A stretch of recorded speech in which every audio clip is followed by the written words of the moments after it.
Britain, from recovery to reinvention, 1950 to 1980.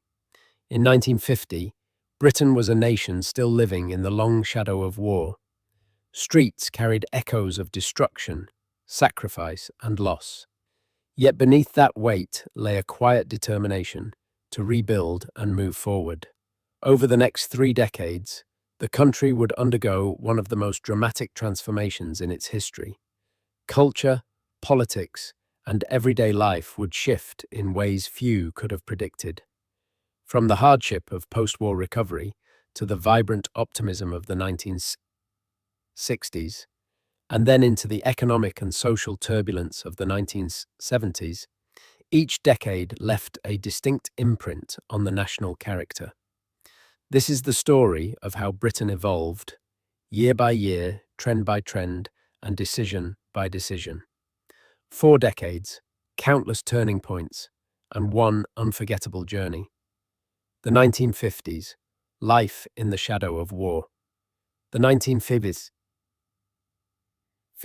opened with Britain still firmly shaped by the Second World War.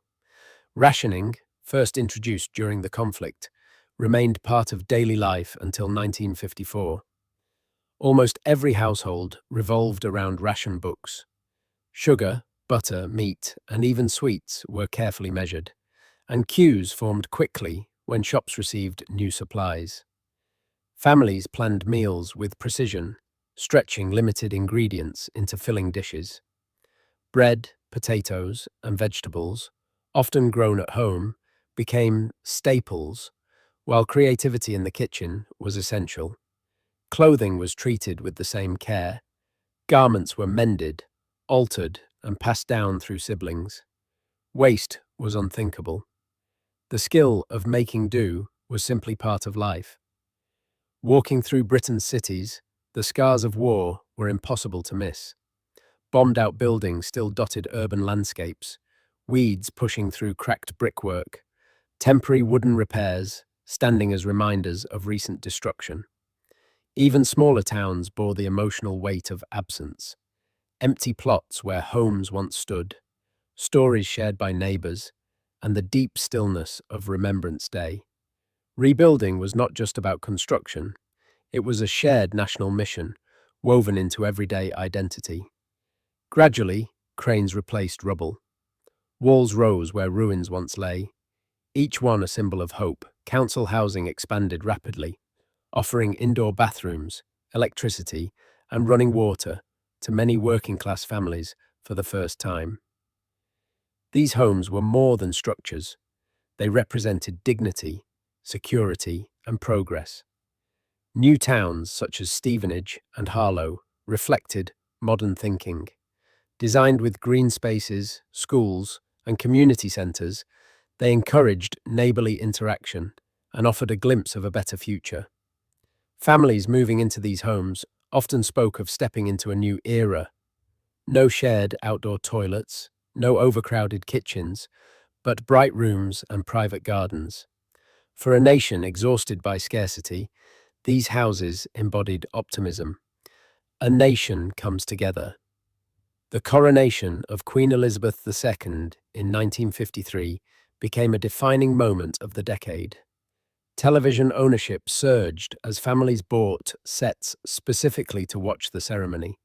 For those without one, neighbours gathered into living rooms, children sitting on the floor, adults standing shoulder to shoulder in their best clothes. Across Britain, streets filled with celebration. Cul-de-sacs turned into open-air feasts with trestle tables loaded with sandwiches, sausage rolls, jelly, sponge cakes, and endless cups of tea. Bunting hung from lampposts, radios carried the broadcast, and for a brief moment, austerity gave way to shared pride. It was a collective breath of optimism, proof that Britain could still unite around a single moment. Everyday life followed well-established routines.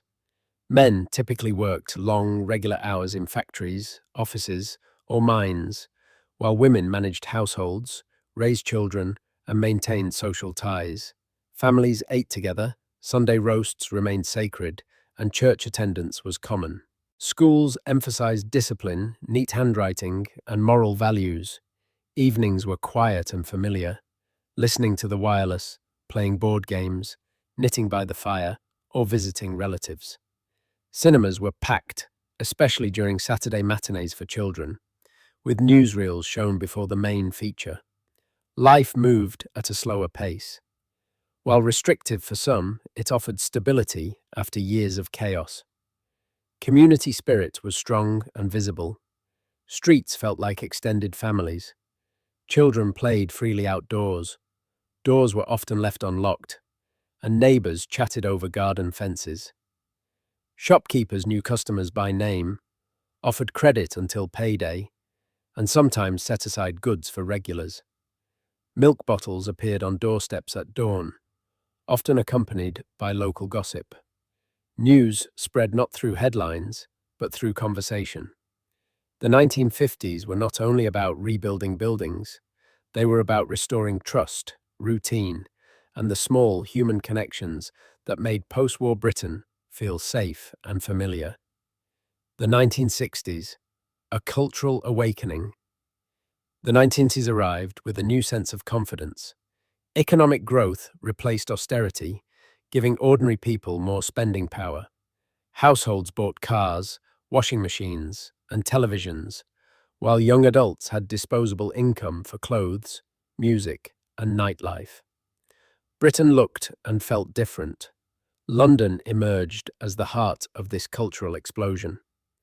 Swinging London became a global phrase, capturing the city's bold creativity.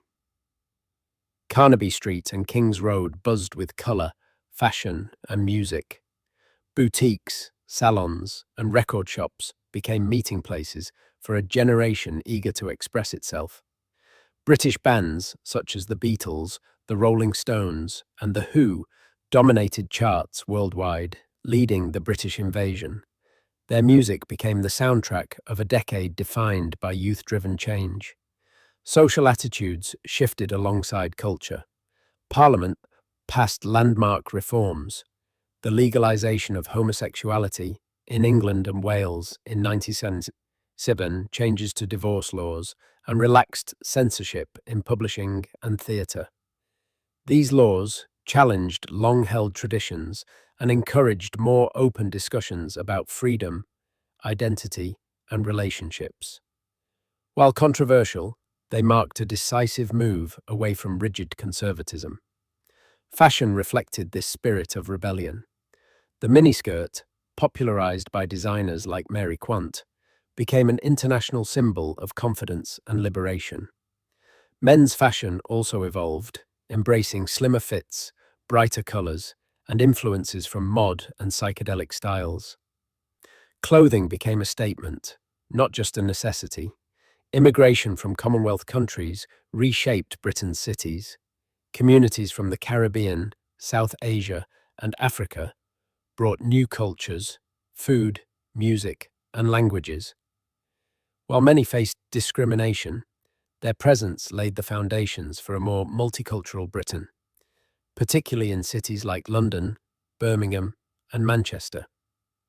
By the end of the 1960s, Britain was more diverse, expressive, and outward-looking than ever before, transformed beyond recognition from just a decade earlier.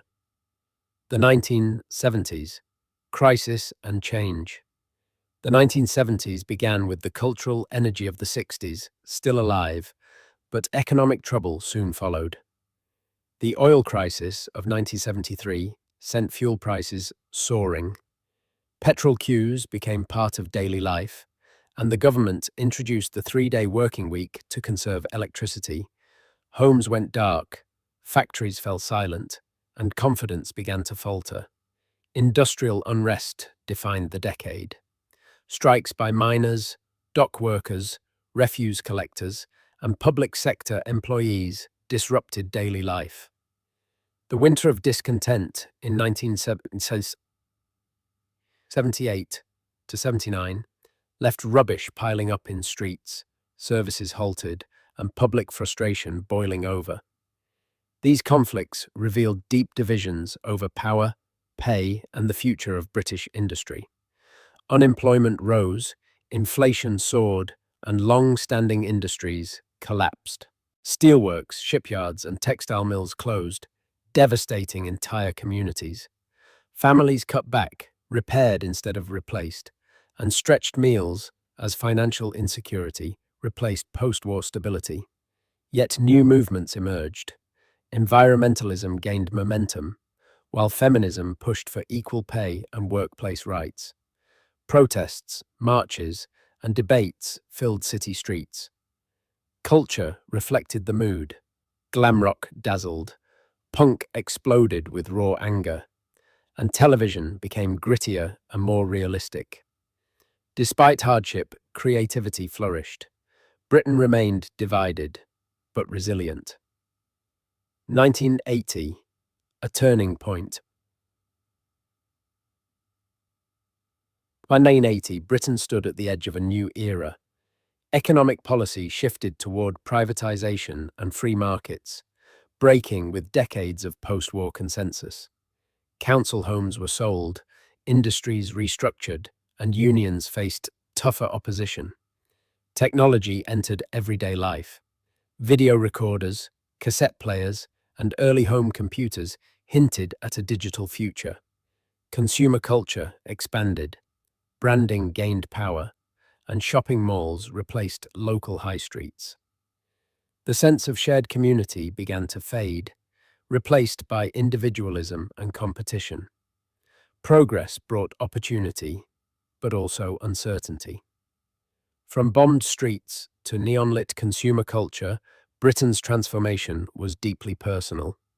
These decades reshaped how people lived, worked, and imagined their future. Much was gained, and something precious was left behind. If these memories still matter, their stories deserve to be remembered.